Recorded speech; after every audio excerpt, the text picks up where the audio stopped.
he died from like severe injuries to the chest, and the passenger, the driver, he didn't die. He just like was kind of, he had injuries to his lower half of his body, and like the kid was life flighted. Yeah, the kid was life flighted to Rapid City, and he died somewhere in between, like from where they picked him up and when he got to the hospital. So like, we're not sure if he died while he was getting life flighted or like while he was at the hospital. But yeah. And I got to ask one quick question, Troy. Were these folks buckled? No. Yes. Well, some of them were, like the kid wasn't and the driver wasn't, but the other three were.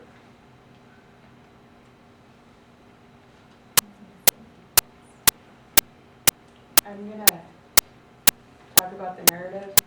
It says that the weather conditions were clear and sunny, and the road conditions were dry with light traffic, and the two vehicles were stopped. And the first witness was standing by the fourth passenger vehicle with the victim laying on the ground. And he then proceeded to the vehicle where there are three people trapped in the vehicle, and they needed to be cut from the vehicle. He then returned to the patrol vehicle and informed the dispatcher medical personnel were needed, as long as also with life flight. Near the highway fence, a young child was laying face up but unconscious.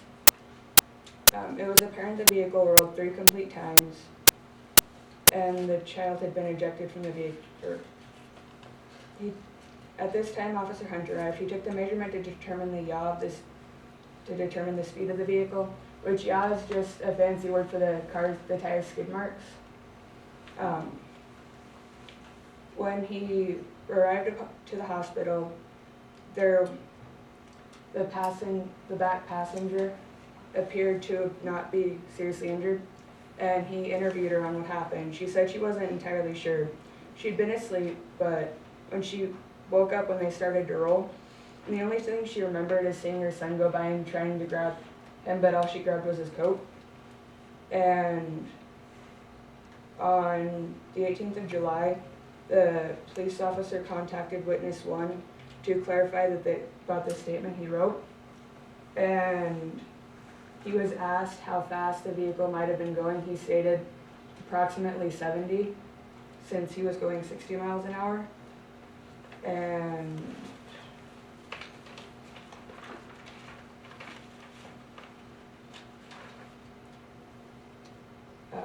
when he was passed, he was asked what the area looked like. There was trees to his immediate right and an open field to his left. And he was asked if he talked to any of the victims. He was the first one on scene after placing the 911 call.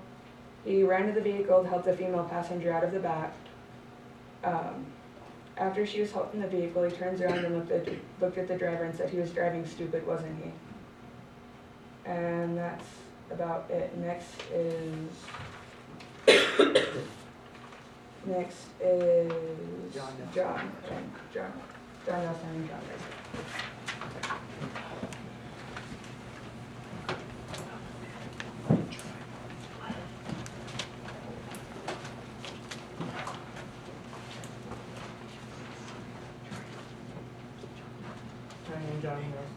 And I'm John Reiser. And now we're going to talk about the specs and details of the said vehicle. The ground clearance, which is how much space there is in between where the vehicle is lying and the ground, was about 8.9 inches. The height is 77.6 inches. The track width, which if you were to look at the front of the car with the headlights at you, would be from the middle of the tire to the middle of the tire. And the distance from that is 67 inches, in the back is 67.3 inches. So it's slightly larger in the back than it is the front. The width is 78.7 inches. The length is 119 inches. And the weight is, the curb weight, it's 6,750 pounds. The curb weight is the weight of it when there's no passengers and the gas tank is on empty. The gross weight or the approximate weight of what we think it was during the crash is about 7,000 pounds.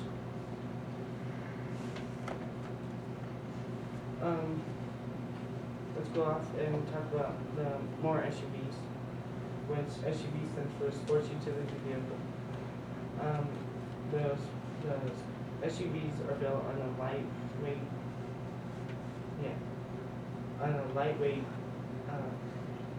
chassis, which is a mainframe, a high-performance four-wheel vehicle for off-roading. 70% of SUVs are made in China and are here in America, and the other 30% is made in America. That's where SUVs live. What SUVs are built for? Some of them have the capacity to tow, like campers, boats, family trips. Also, all of them are built for passenger and cargo capacity. They have a horsepower of the truck in order, that's to help that's to help the capacity of the tow. The SUVs were made in the early 1980s. The first two SUVs is a Ford Bronco and a Suzuki Samurai. The Suzuki Samurai, which was built in the 1980s. The Ford Bronco was famous for rough tumble and off-roading. It can also serve as a family sedan. And it's good for snow plowing and farming as well as to help. So the pros, this is the pros and cons. The pros are space, the handling, off-road, obviously you can make it through the snow nice as a truck. As well. The cons is the rollover, the gas mileage. A GMC Terrain can go 22 miles per gallon in city, and it can go 32 miles per gallon on the highway. And the GMC Yukon XL 2500 four-wheel drive can go 10 miles per gallon in city and 15 miles per gallon on the highway. That also can include the weight of the SUV. Right, and Gilbert and Quentin talked about safety regulations.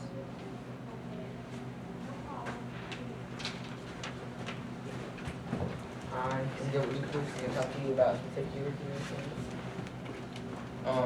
Some of the main regulating agencies are the NHTSA, the National Highway Traffic Safety Administration, and the IIHS, the Insurance Institute for Highway Safety.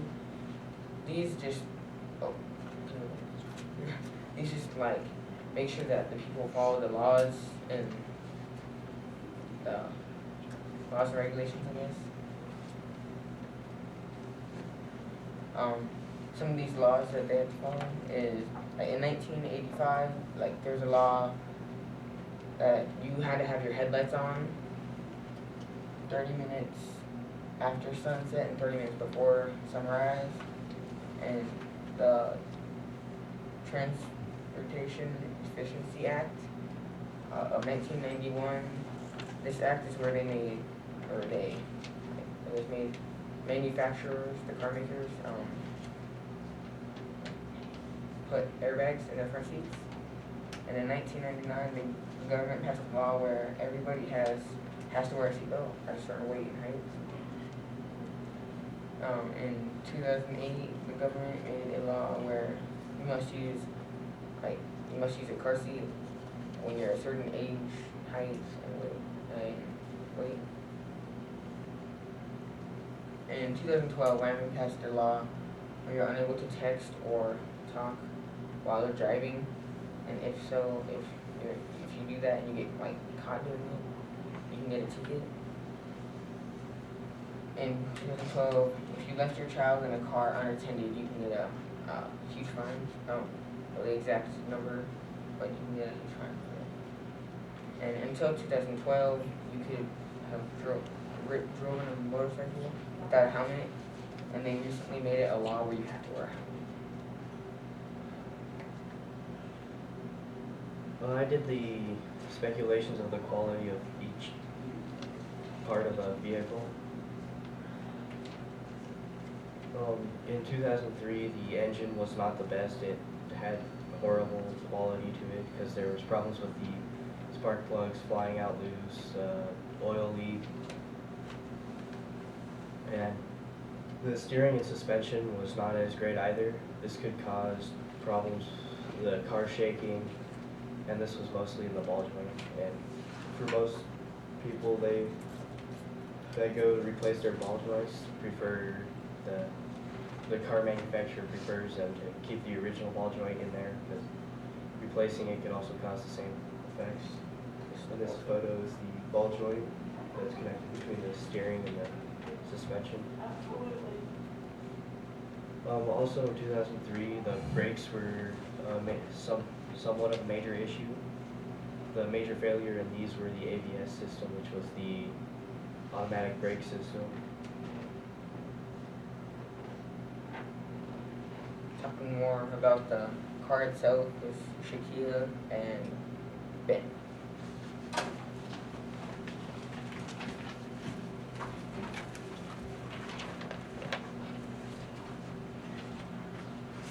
Hello, I'm Benjamin Regan, and I'll be speaking a little more into the Ford 2003 Expedition. The Ford 2003 Expedition is a standard sports utility vehicle, which is what SUV stands for. It's had 5 recalls in past years, and those recalls include from 2006 a recall on the headlights, of which I believe 200,000 miles were affected by it. Then the next recall involved exterior lighting, as did 2 other of the 5 recalls. So 4 of the 5 of the recalls involved just lighting of the car. There was 1 recall in specific, though, that involved the very structure of the car. And that was because there was a circuitry panel in the car that had the opportunity to overheat, thus potentially damaging the structure of the car itself. A little more into this is the structure of the car itself is the Ford 2003 Expedition, a luxurious SUV, or does it have problems that could potentially make it extremely dangerous in a rollover accident? There have been many cases included of where the Ford 2003 Expedition in a rollover, the roof pillars of the car have collapsed, thus causing severe, if not fatal, damage to some of the passengers inside. Out of these injuries, 50% of these injuries include head trauma, 33% of these injuries include spinal trauma, and a majority of these injuries are very severe, either ending in hospitalization, paralyzation, or even in the case of death.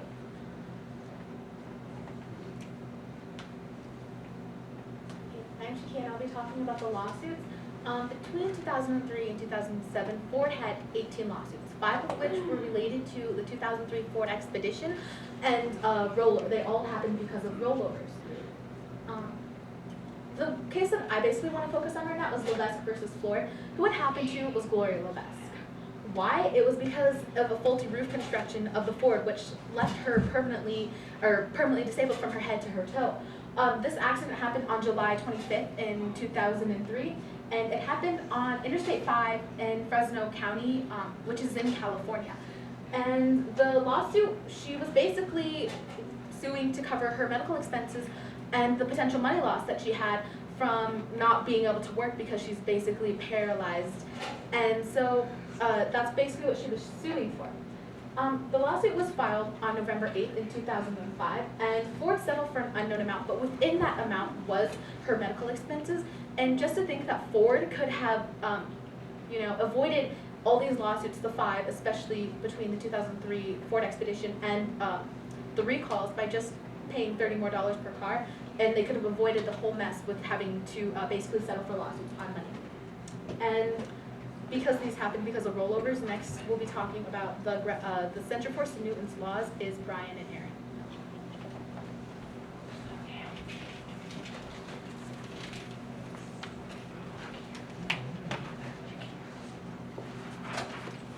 Hi, I'm Ryan. I'm going to be covering Newton's laws. Newton's first law, every object is in a uniform state of motion and will stay in that uniform state of motion until acted upon by an external force. This law applies to our accident because of the vehicle and the ground's reaction to the crash. The vehicle was in a uniform state of motion and wasn't any external forces acting upon it until it started rolling and the ground started acting upon it in a negative way.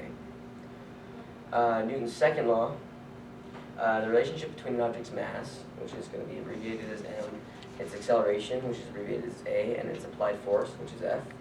The equation equals to force equals mass times acceleration. This law played a huge part in the accident. We used the equation to find the total amount of force, which is measured in newtons, during this accident. The expedition we approximated was 6,000 pounds, which translates into 2,721 kilograms. And the expedition was approximately going 82 miles an hour from the amount of yaw measurement that was done by the investigating officers, which transferred into 36 meters per second. And the expedition generated a total of 99,764 newtons. Newton's third law, for every action there's an equal and opposite reaction. A good example of this is Newton's cradle. I'm sure you've all played with those. You pull the dial back and it starts bouncing back and forth. This law also played a huge part in the accident. When the driver drove off the road, he turned sharply left and then turned sharply right. And when he did these things, it caused the vehicle's high center of gravity to roll.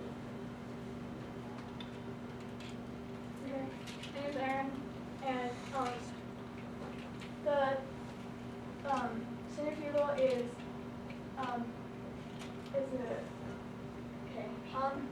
centrifugal is moving like outward from the center, like the way it is.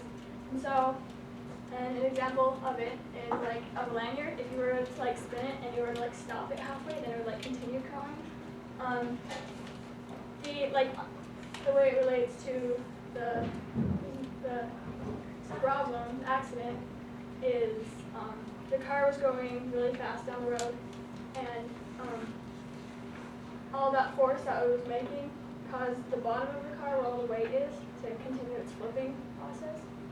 And then this is centrifugal. It's directed toward the center, and it's opposite of centrifugal, and it doesn't. It's like a good example is like a toilet flushing, because all of it's going to the center. It wasn't a part of the accident, but it helps know what like they are and stuff. And next is Quentin and Kim talking about the critical and speed scuff formula.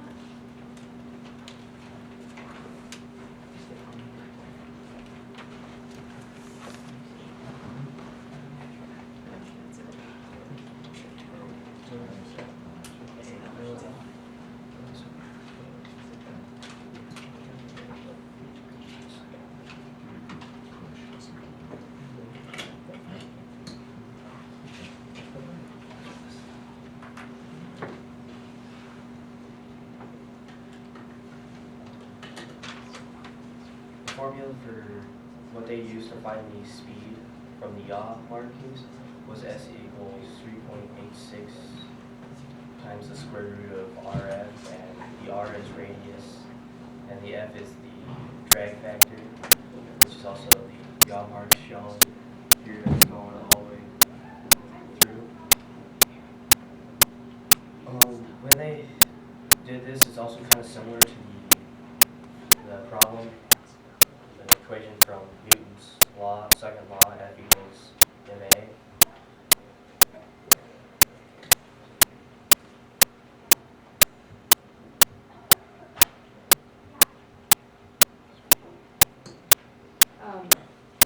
There are the variables and constant. The constant in this equation is the 3.86. The variables, so the things that change, are, you could pass this around, like, it's how they determine one of the numbers. This is a friction, the drag factor. How they get that, it depends on what surface they're at and the condition of the surface that they're driving on. And the radius, what they do for the curve, they get the chord marking, which is, say this is a curve, from one point to another, they put a string across and measure down to the middle. And that goes into the equation to get the curve.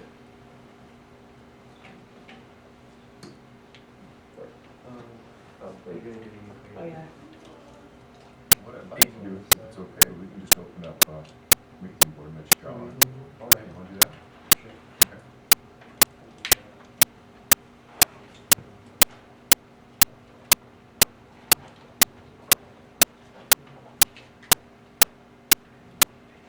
Yeah, I'll get you one right now. There you go. As I said before, the equation we're using is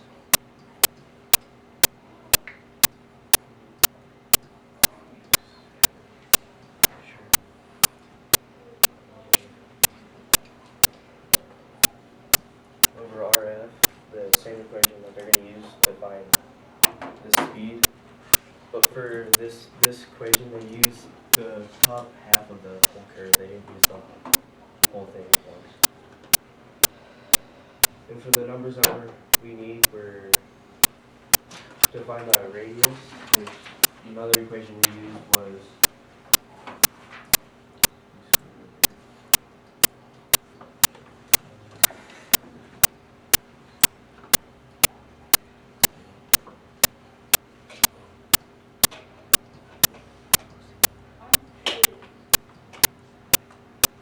and this one they used to find the radius, which helped them figure out the speed. After they took this, they put it into that. And for this equation, the numbers that we used were 50,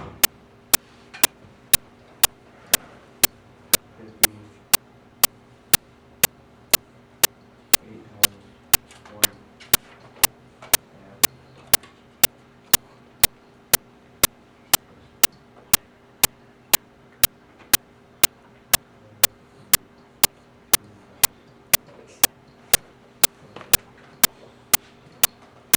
If you would plug that into the calculator and tell me what you guys get, I'll see if it matches the same number we got.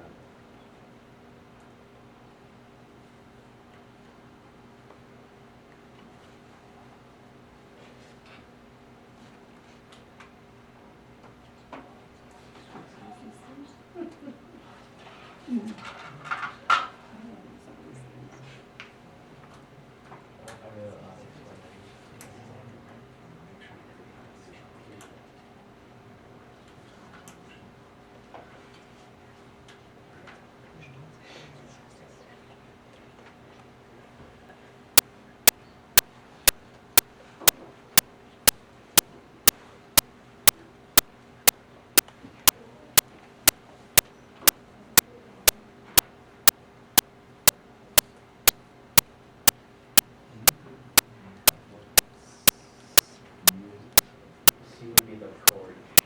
What is the form underneath this? The M would be the slope, or was that that was different on mine. Okay, maybe you can draw for us this chord over here based off that curve.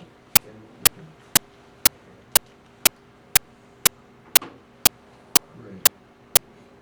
Good. Maybe explain that to me.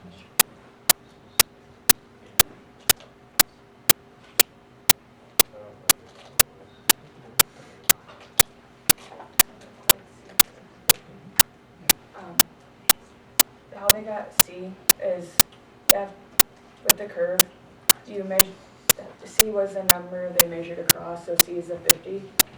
The middle of it, the median of the chord for the circle.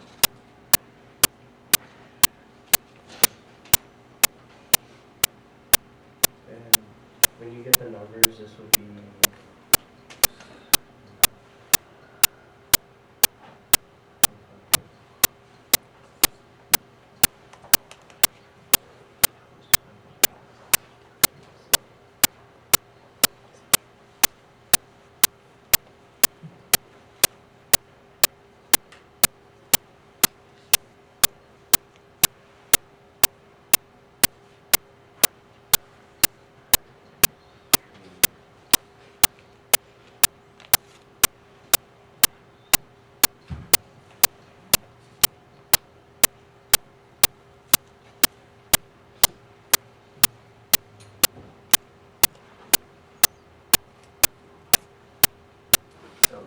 how we got the radius. The next thing, they determined that the drag factor is about a 7.32. And for the slope of this equation, there wasn't a slope for it. But normally you'd add, over here you'd add or subtract the slope to it.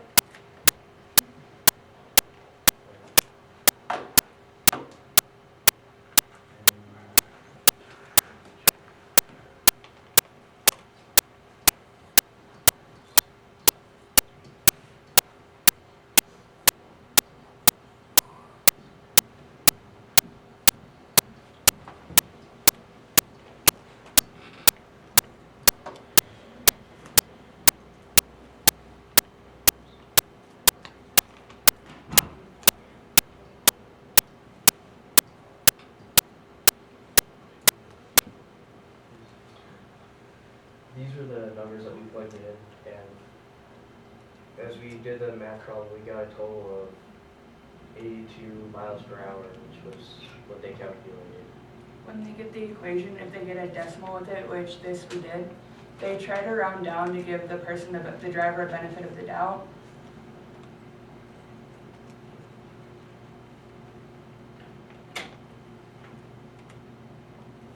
Want to go back to the slideshow? Yeah. Sure. Okay.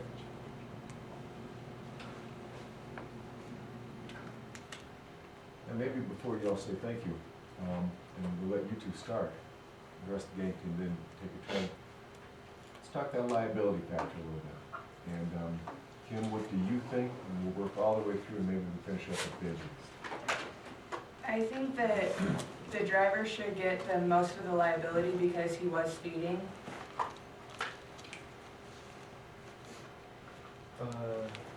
I kind of had it split up with 70% to the driver and 30% to the company for who got most of the blame, because even though he may have got the most, but there still had to be blame for the company because they made a horrible model during 2003 expedition year.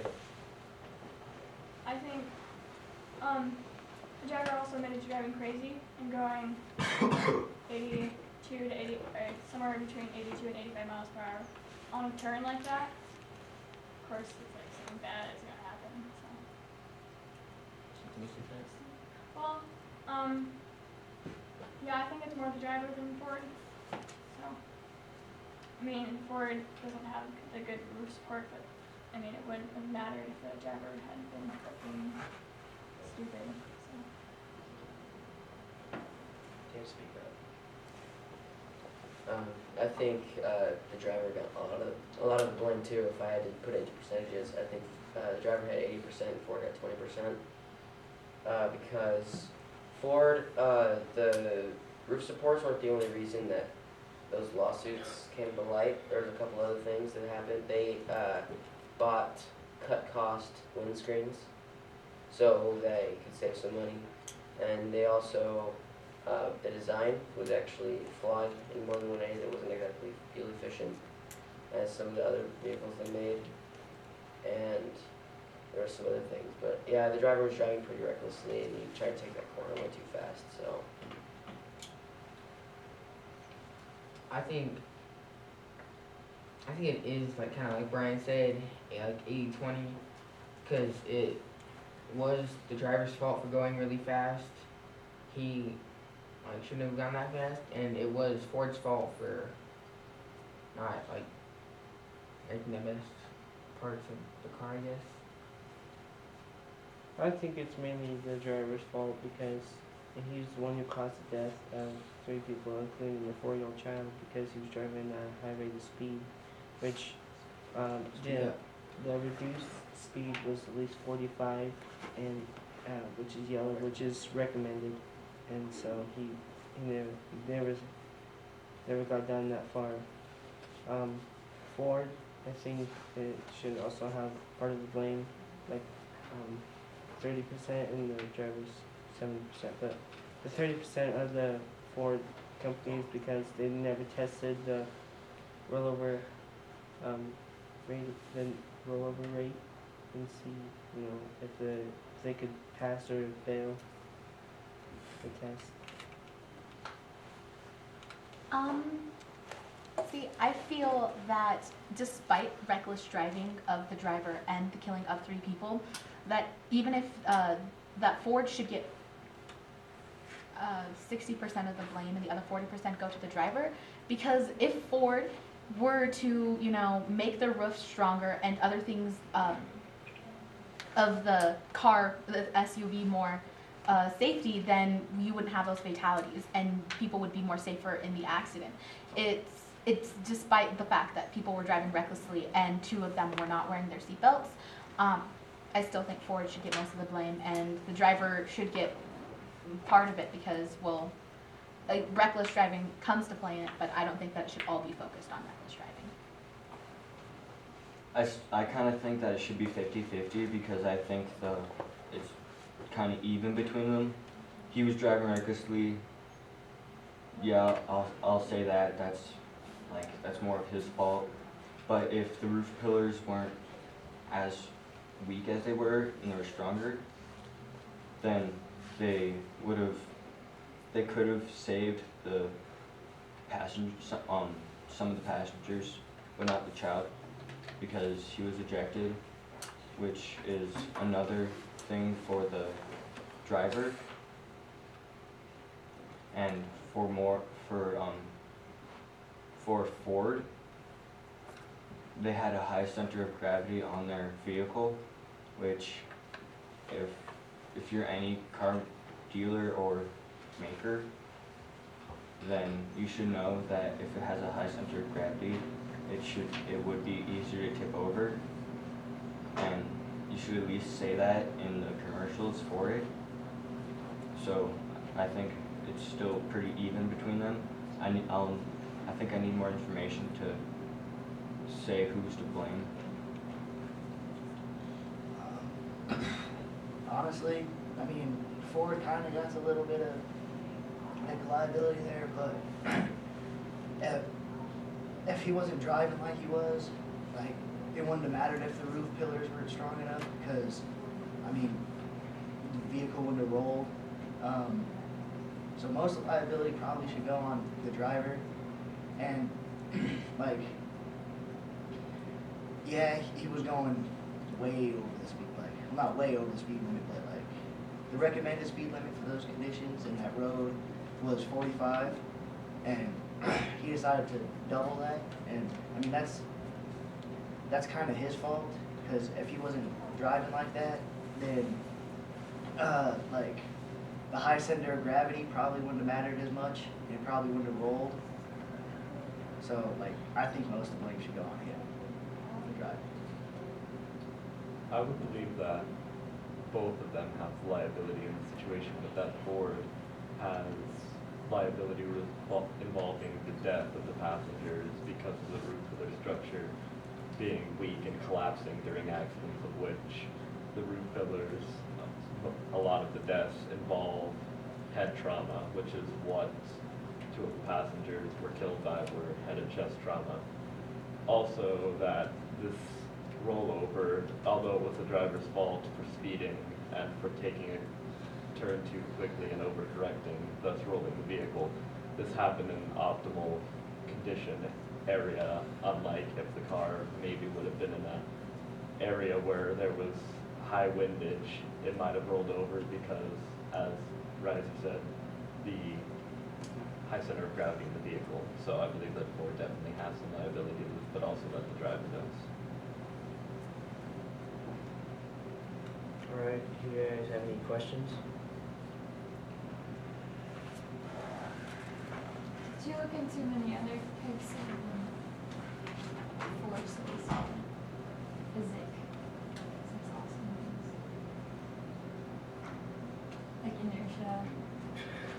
Yeah, when we had police accident reconstructor here, she actually showed us the formula for figuring out how fast the car was going using the speed scale formula, and we talked about it in our show about how that plays a role in these kind of accidents.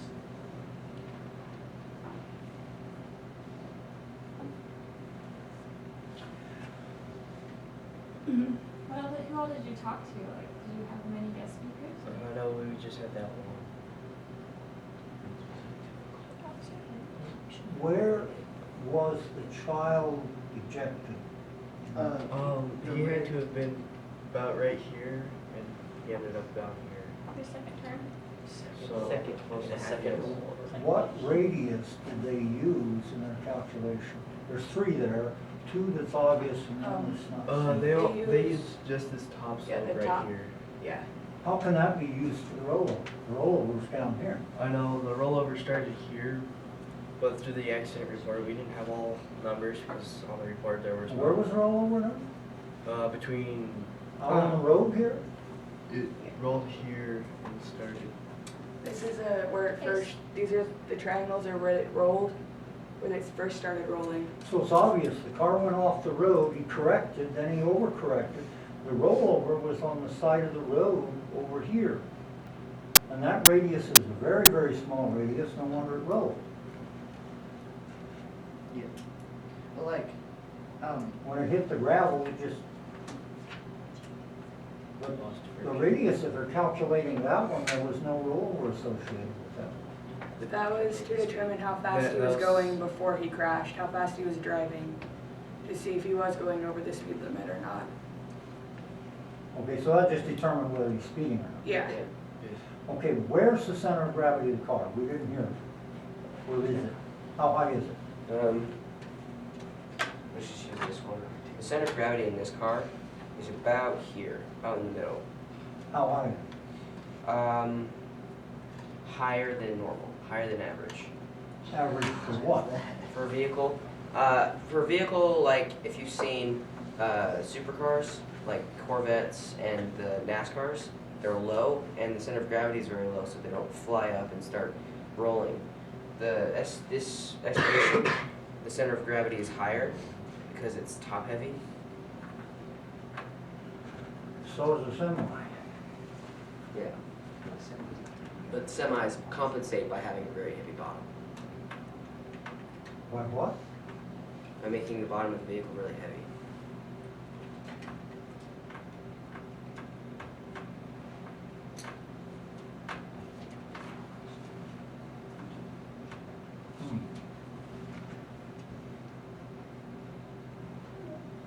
Any other questions? Point, there is no such thing as centrifugal force, doesn't exist. Centrifugal. Centripetal exists. Centrifugal is a fictitious force. There's never ever a force outward on an object going around a circle. You can't find it, it's not there, it doesn't exist. The fact that when you swing a rope, there's a force in the rope because of Newton's third law, the centripetal force is being supplied by the rope and the object is reacting equal and opposite. But there is no force pulling out on an object turning. It's all centripetal. Yeah. Well, it's also like when the car's turning, like, well, yeah, like when the car turns, like it throws, it tries like, when it was flipping really fast, it threw the kid out, and so that's what it was doing with it. And then it was like continuing. It's just Newton's first law. It wants to keep going in a straight line. Yeah. I don't know if any of you, if you've ever watched a tire spin, if you can see it, if there's smoke coming off the tires, you can see smoke moving outwards because the air is moving out. It's trying to keep going linear. And that's because the centrifugal force is pushing it out, is moving it out. It lets go and keeps going straight. There's no force out on vapor. No, it's not the vapor, it's the Or tiny what? particles being, It was going that way, it wants to keep going that way. yeah. So there's no force, doesn't exist. This, I just looked it up on the internet, it says the centrifugal force is the tendency of an object following a curved pattern to fly away from the center of a curve. So it does fling things out. Is the tendency a force? It's the tendency, it's not a true force, it is a form of Yes, inertia. it's not a true force. It's inertia. It's inertia. It's not a force you can put into a calculation. Well, they used it here. I'm Well, they just used arguing it for for, the they kids. used it for over a century. They thought it existed for over a century. As you can find on Google, you can find all kinds of things. This is Wikipedia, but it says, when measured in pounds, centrifugal force is given the formula WV2 MV squared over R. multiplied by GR. Mr. That's where Stopley, they got the equation. Mr. Stopley, you don't really like the idea that it's referred to as a force? Well, no, it's just a definition that's been around for decades and decades that still doesn't exist. So, if you could remove the idea of it being centrifugal being a force, is it better to refer to it as a concept? The force is the other direction. Uh-huh. That force, the force is centripetal. Okay.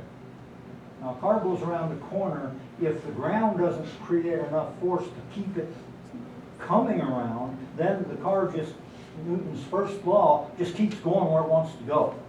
Just go with the inertia. But there's no force out there yanking that car out the road. The car just wants to keep going where it was going. So centrifugal would be a descriptor of a direction away from the center, but not a force.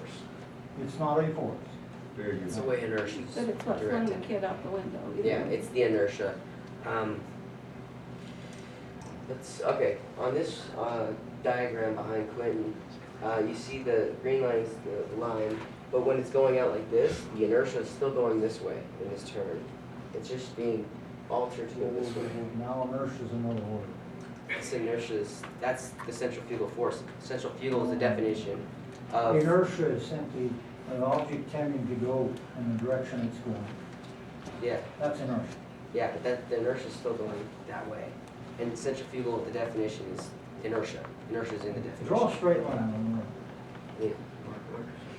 there. You got an object going in a straight line.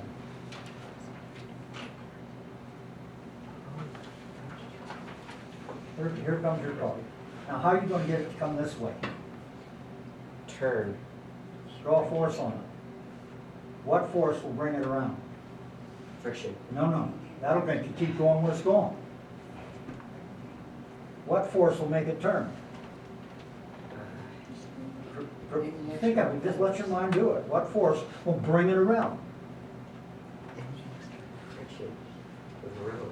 Towards the center of the circle. No, straight line. Forces are straight line.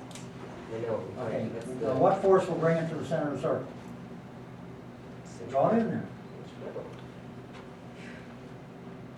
don't know what you're talking about. Draw it. I don't know what you're talking about. I can't draw what I don't know what you're Right talking about. towards the center of the circle. Quit, you draw. You seem to know what he's talking about. Okay. I'm not arguing. I don't know what he's talking about. So you have your line, and then you have your circle. All right, And take I'm the gonna end of your class line right now. and put a line through the circle. That's what he's saying Okay. basically, is to put the line, No. no, through the Straight middle, down. straight down through the middle of the circle. That's what he wanted you Now to do. put the arrow right in the middle. Okay.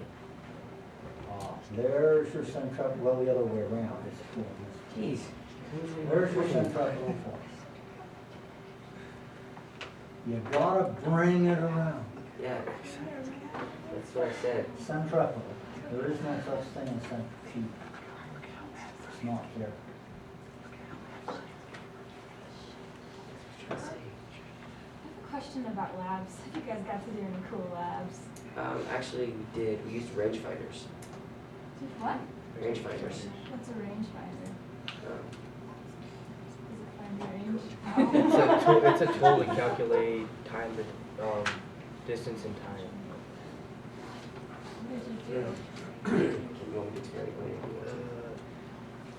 What we did is like, I don't know how to describe what it looked like, but it had looked like a speaker base looking face on it. Used sonar to, like you pointed at Yeah, something and it sonar. used sonar. You walked away from it, it calculated the distance. When you walked away, it calculated the distance and time. And we had it set for about 15 seconds when we were using them. And at the end of the 15 seconds, they have a graph showing like when the closer we got and the farther we got away from it.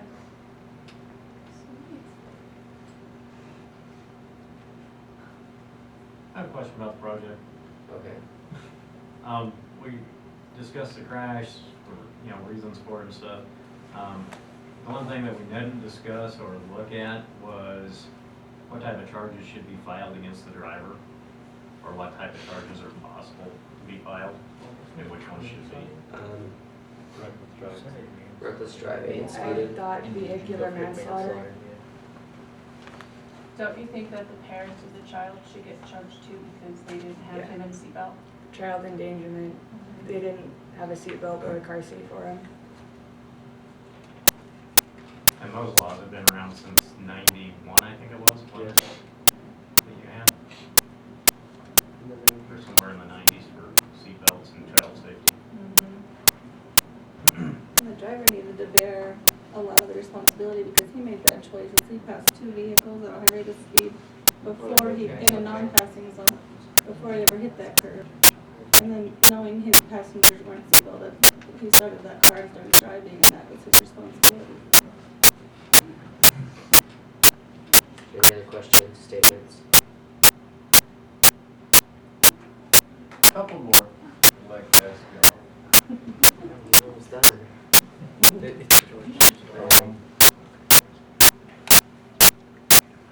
Shakira, you said that there were 5 separate lawsuits filed against Ford, 03, and all of them pertain to rollover.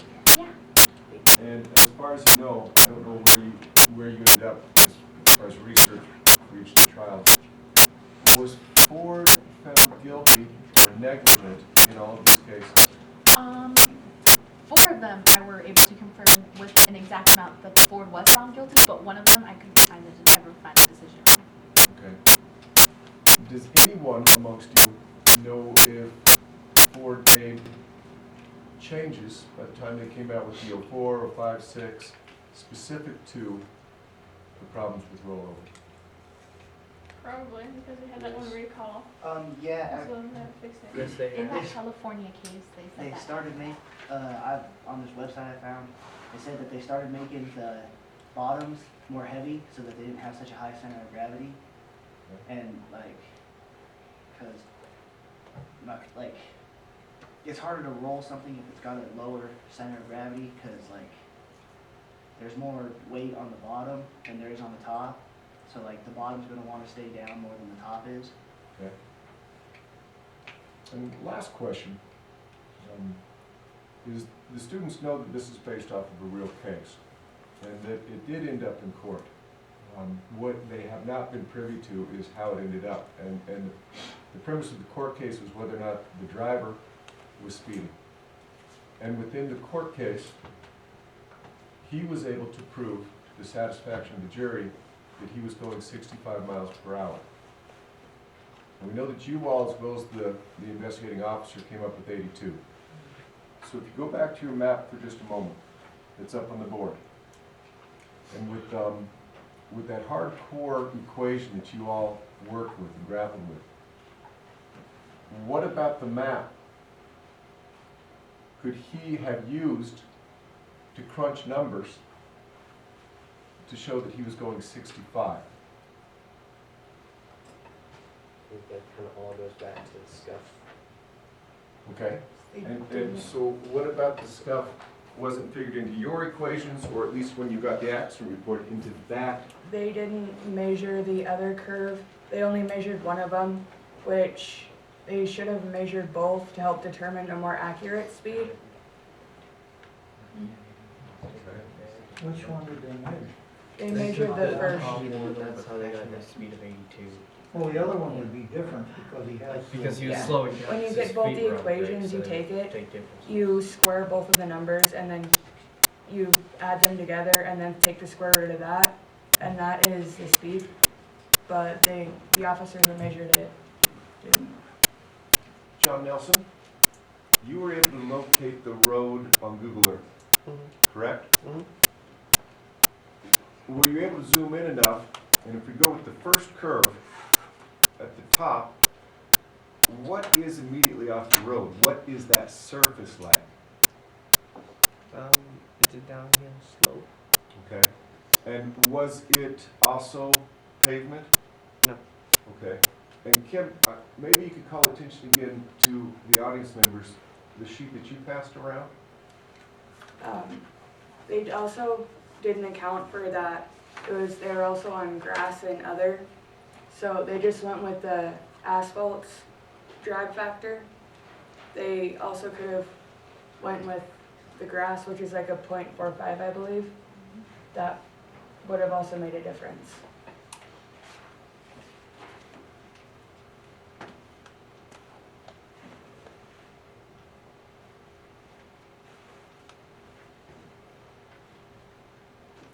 Any other ideas as to why this gentleman's driver could have had success in the courtroom?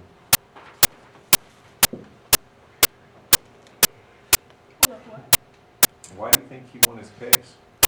He was at least not found guilty of speeding leading towards the 3 deaths.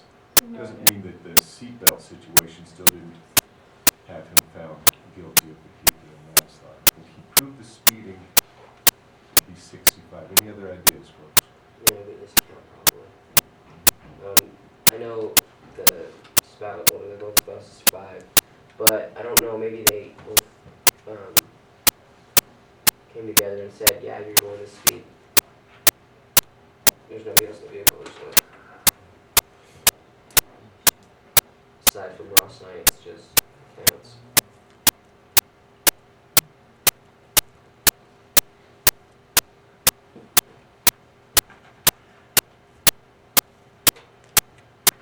Thanks.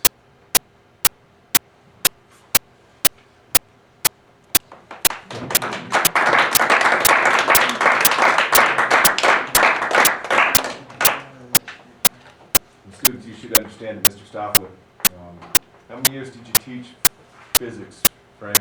45. Okay. And I think you taught this student not too long ago. Now that's a common misconception. It's been around for years and years. It changes nothing, Yeah, but there is no force out. very good. The reason you go out is you were going out. That first ball tells you you're going in a straight line. You want to keep going in a straight line unless acted upon by a force, or the center of the circle. But the one out doesn't exist, otherwise you're creating an additional force. You can't put it in calculation either. Aaron, would you do us a great favor, maybe grabbing the car? Sure. And one more time, at least through the car, showing us why that poor 4-year-old, going back to what Mr. Stoffel was talking about. What? Thanks to that 3 1/4, make sure you start flipping on the right side and why that child would have been 1 4. Driver's side, right then. Passenger side, correct. So that was 1, and then 2, and then 3, and wait, that was the wrong way. 3 1/4. A quarter. Okay. At least as far as I understand the map, Aaron, which one of those rolls, roll 1, roll 2, roll 3, would the child have been ejected knowing where it ended up? Here-ish, like in second and a half, because it's kind of like angle here with the gun. Yeah.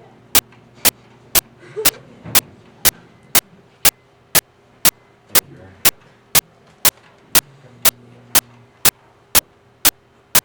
The thing of it is, the car rolled. Put the car up there on your map, going forward, right there, now go towards the edge of the road. And turn it clockwise a little bit, the way it's going. There you go. Okay, back it up. Now that front wheel hits the side of the road, which is gravel. See why it turned? It had nothing to do with that arch or this arch. It had to do with a very, very small one right there. The radius was very, I doubt if any center of gravity would have saved it once it got there. And that's just like nose diving into a gravel pit. Why do you think it was able to survive that first? Well, it did survive it. He survived the first turn, he survived the second one. Uh-huh. The crash, the rollover, was up the side of the road when he hit that gravel. Boom. And then it rolled, you can roll it once, you can roll it twice, somewhere along that line, the child went out the window because he wants to go in a straight line.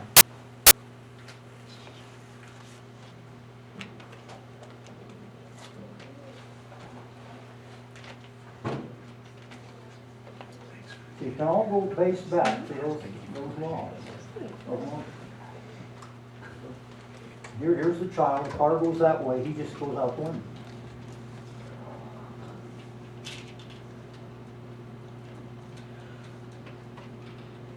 So it would be interesting to know which row already did go out.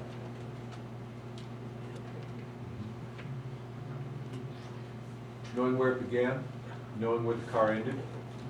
Car is currently out here, we have it drawn. Child went out here. Yeah.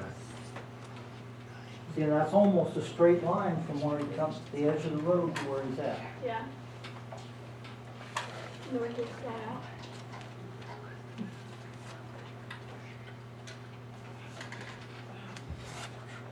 But as soon as that thing starts rolling, you run into angular equation. There's equal angular, F equals MA for a straight line. Maybe that's where, when we did have the officer here, she explained such a different beast when they have to deal with swerves. Yeah, you have to deal with circular. And that equation is torque equals I omega.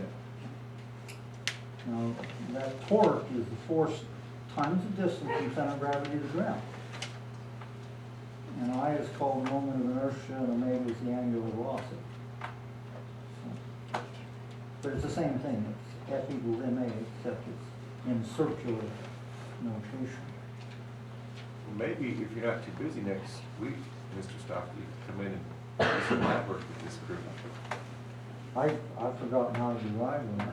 I said I tried to derive it. That equation that they have, S equals, is from it. Oh, I gotta get this stuff. Thank you. Yeah? Troy? Huh?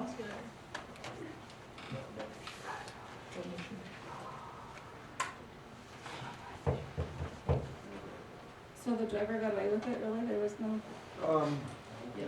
You know, as far as we understand, he was successful in proving his speed to be 65.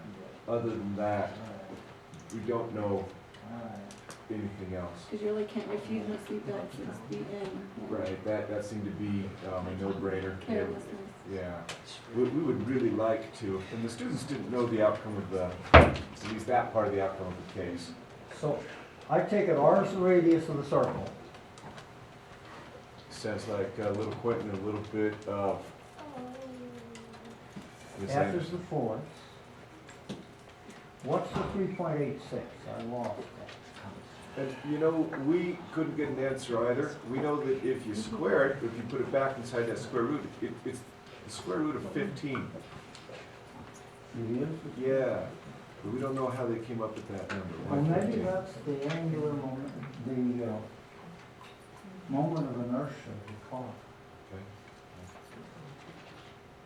That's the speed, I assume, Yes. Correct. equals 3.86 and the square root of R.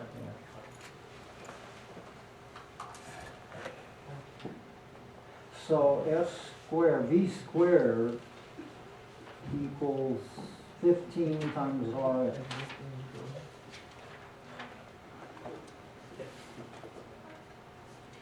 Can you all recall what the W was in the equation?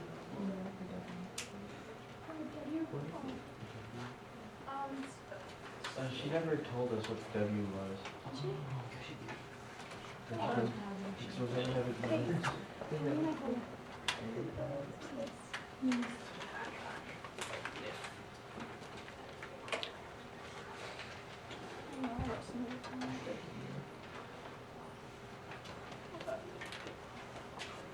I wrote down some of the notes that she was giving us during it.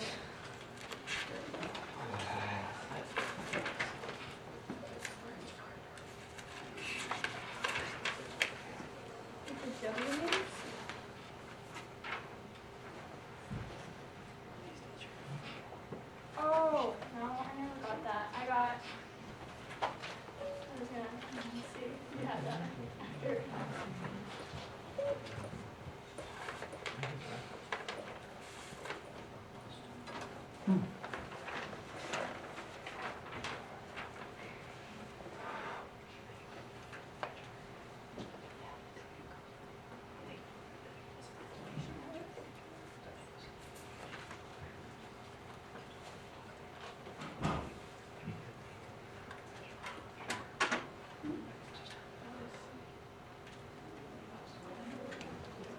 That's almost.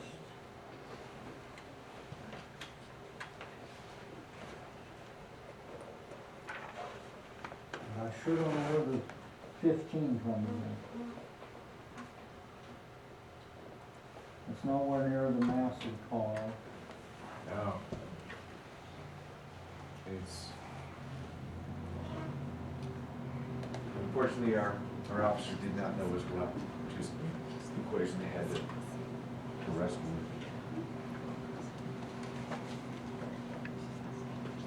Well, it could be a constant that is conducive of the road conditions and. But that would have been, if I'm not mistaken, students